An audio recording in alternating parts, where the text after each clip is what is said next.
Pays-Bas, l'extrême droite remporte les législatives. Selon un sondage de sortie des urnes, le parti de Geert Wilders est arrivé mercredi largement en tête au sein de la Chambre basse.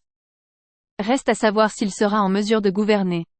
Un séisme électoral s'est produit aux Pays-Bas, et l'onde de choc pourrait en être ressentie dans toute l'Europe.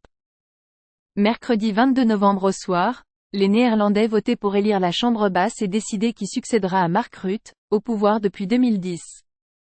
Selon les chiffres d'un sondage à la sortie des urnes Ipsos, le parti d'extrême droite islamophobe de Geert Wilders arrive largement en tête des élections législatives.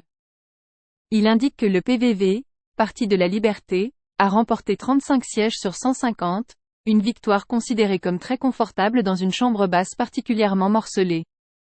L'Alliance gauche écologiste de Frans Timmermans est deuxième avec 25 sièges, alors que le parti du Premier ministre sortant, le Parti populaire pour la liberté et la démocratie, VVD, de centre-droit a remporté 24 sièges.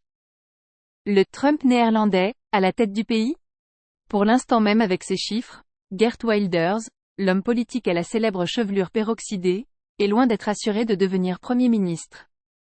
Avant les élections, les dirigeants des trois autres grands partis ont assuré qu'ils ne participeraient pas à un gouvernement dirigé par le PVV. Le PVV ne peut plus être ignoré, a-t-il martelé, appelant les autres partis à travailler ensemble pour former une coalition. La candidate du VVD avait provoqué une polémique lorsqu'elle s'était déclarée prête à gouverner avec le parti Geert Wilders, avant de rejeter l'idée de former un gouvernement dans lequel il serait Premier ministre. À la sortie des urnes, le populaire Pieter Omtzigt, chef du nouveau contrat social, NSC, qui adopte également une ligne dure sur l'immigration, s'est dit « disponible » pour diriger les Pays-Bas. Son parti, créé l'été dernier, aurait remporté 20 sièges. Il a concédé que le processus ne serait pas facile. Cette victoire pourrait instaurer une nouvelle dynamique dans le pays. Selon les observateurs nationaux, les autres partis ont commis une erreur stratégique en concentrant les dissensus sur l'immigration, faisant le jeu du PVV. En juillet, Mark Rutte a annoncé la chute du gouvernement après des divergences insurmontables sur l'immigration. Quelques jours plus tard, l'homme qui a passé 13 ans à la tête du pays a annoncé sa volonté de quitter la politique.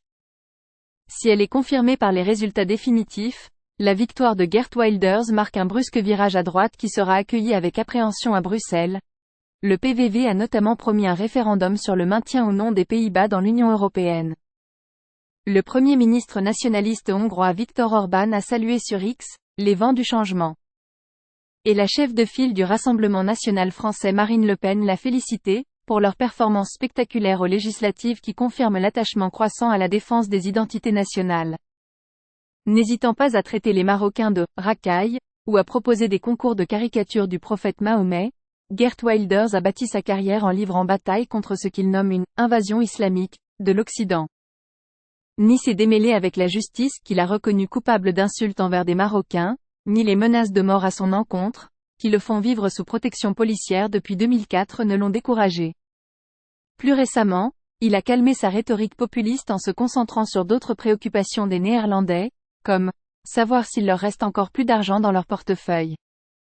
Mais le manifeste du PVV a conservé son ton xénophobe.